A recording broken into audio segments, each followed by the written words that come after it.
มาค่ะพี่น้องสำหรับคลิปนี้แอดมินก็เอาป้ายทะเบียนรถมาให้ FC แฟนคลับหลายคน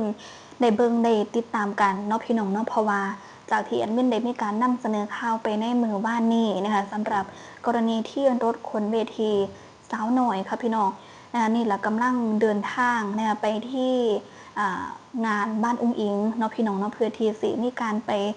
เตรียมนะคะเตรียมจัดเวทีตั้งเวทีไว้เนาะพี่น้องเนาะก็เป็นเวทีของลำเพลินโชว์นี่แหละค่ะพี่น้องกำลังคนเวทีไปนะคะแต่ก็ได้เกิดเหตุการณ์รถชนท้ายกันเสียก่อน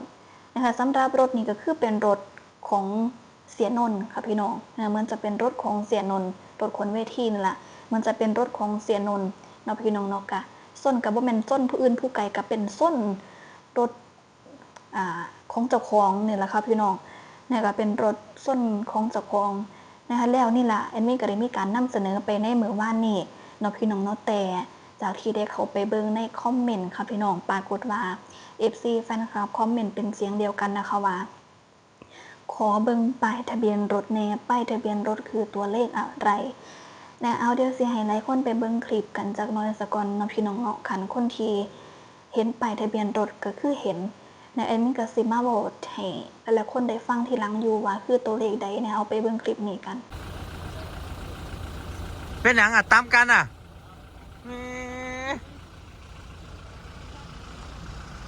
บอกสายไฟไงผมก็เลยเบรกนี่แม่เพิ่นเอาเบรกบ่อยู่มันกระซีแลนแห้งปนัดตีน้ำกดกันมากกระไรแล้วมาซ่าๆนี่แม่นล่ะ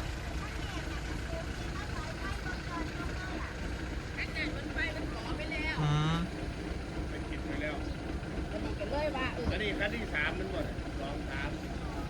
แล้วหัวล่างข้างเวทเป็นรถเวทที่ยังจอดเต็มอยู่น่าจะหมดตู้ แน่นอันนี้ก็อันนี้รถเฮ้าคือกันมันบ่นี่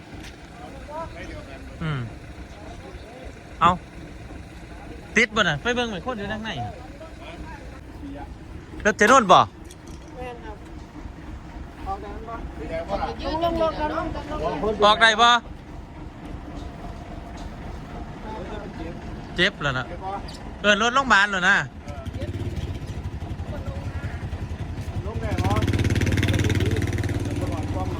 ออกได้อยู่ดอกลงมาพุ่นบ่ล่ะต้องอยู่ที่ของกันคือกันระวังกระจกด้วยรถมันสตาร์ทได้บ่รถเพื่อนบ่ได้บ่ทุกคนบ่หมดแล้วไปบ้านกินกันว่ามันสิแลนมาแห้งปานนี้บ่ฮึเบรกอยู่ โอ้เบรกบ่อยู่ บ่อยู่มันมาเหยียบเบรกแล้วทำเวทเบรกก็บ่อยู่เนาะเอารถอันนี้ก็เบรกครับ แม่นบ่ปัตตานีมันผมไม่บอกน็อตแม่น็อตตัวเดียวไอ้พวงตัวเดียวแล้วก็ยกไอ้นี่ผู้ใดอยากซื้อเลขเด้อนี่เด้อโอ้29อันแล้ว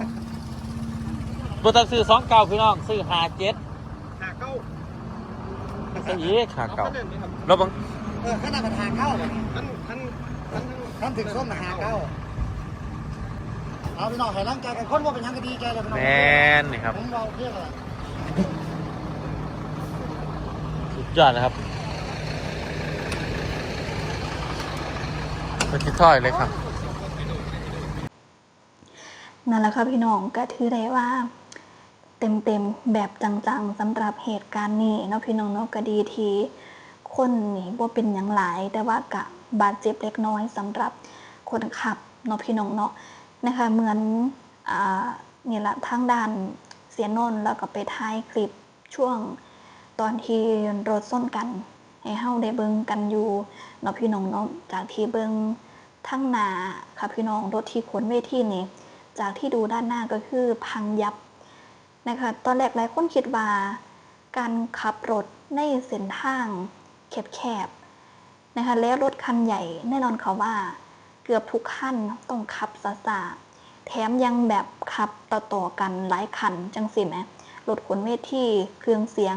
อย่างต่างๆเพิ่นก็สิขับต่อๆกันนะคะแต่หลายคนคิดว่าเพิ่นอาจสิขับซ่าๆแต่ว่าจากที่เบิ่งสภาพด้านหน้ารถแล้วค่ะพี่น้องเหมือนจะพังยับเลย แสดงว่าต้องขับแห้งแล้วก็ส้นแห้งเติบหนึ่งเนาะพี่น้องเนาะนะคะคนขับนี่ก็คือเกือบมันออกจากรถบ่ได้ด้านหน้าที่ขับรถไหมคะพี่น้องเกือบมันออกมาบ่ได้แต่ว่าก็ออกมาได้เหมือนจะบาดเจ็บเล็กน้อยบันเทาะเนาะพี่น้องเนาะเอาแล้วนี่แหละครับพี่น้องสำหรับป้ายทะเบียนรถคือตัวใด845729ฟังอีกทีหนึ่ง845729ก็ตามนั่นแหละแล้วแต่สิพิจารณา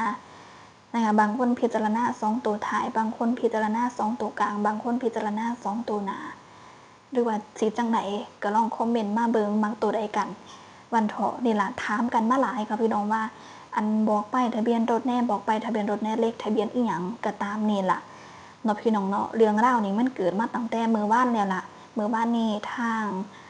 เวทีลำเพลินโชว์ก็กำลังขนเพื่อที่จะไปตั้งสำหรับงานของอุ้งอิงเนาะพี่น้องเนาะนะคะแล้วนะคะในขณะที่กำลังเดินทางไปกะนี่แหละได้เกิดอุบัติเหตุสะก่อนเนาะพี่น้องเนาะนะคะกะตอนนี้นะคะเหมือนจะมีอีกรถคันหนึ่งนะคะไปเพื่อที่สิขนเวทีนะคะเอาไปตั้งไว้สะก่อนก็คือมีการโยกอีกจากรถคันหนึ่งไปรถคันหนึ่งเพื่อไปตั้งสถานไปเตรียมสถานที่ไปตั้งเวทีไว้เนาะพี่น้องเนาะตอนนี้ก็คือสิเรียบร้อยแล้วล่ะสำหรับเวทีนะคะเมืองแรกนี่กะนี่ละแบบเต็มวงเนาะพี่น้องเนาะแต่เป็นเพียงแค่เวทีของลำเพลินโชว์แต่ศิลปินก็จะเป็นของสาวน้อยเพชรบานแพงคือเก่าเหมือนเดิมเนาะพี่น้องเนาะเอากะตามนั่นละนะคะถามมาหลายๆนะคะแต่ว่าสำหรับเหตุการณ์นี้เนาะพี่น้องเนาะก็ถือว่าเป็นอีกอย่างที่สิว่าจังเลยล่ะนะคะเป็นอีกอย่างที่บ่อยากให้เกิดขึ้นแต่ก็เกิดนะคะแล้วเป็นการแบบหลังจากที่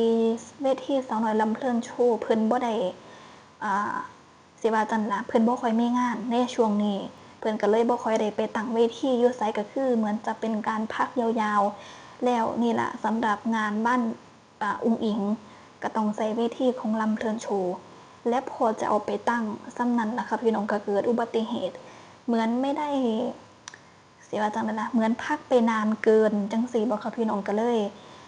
สิว่าจังได๋ล่ะนะคะพอมาฮอดงานอุ้งอิงนะคะก็เลยเกิดเหตุแบบนี้อันนี้ก็บ่ทราบคือกันว่าอีหยังจังใดเนาะพี่น้องเนาะแต่ก็ส่งกำลังใจให้สำหรับทีมงานวันเถาะเนาะพี่น้องเนาะทีมงานของเสียนนท์ก็ดีที่ว่าบ่มีผู้ใดเป็นหยังหลาย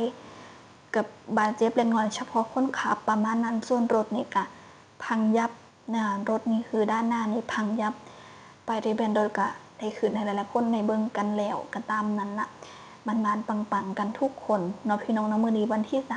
30เนี่ยก็อย่าลืมไปรวมงานอุ้งอิงร่วมทำบุญกับน้องแล้วก็มื้อแรกนี้ก็มีคอนเสิร์ต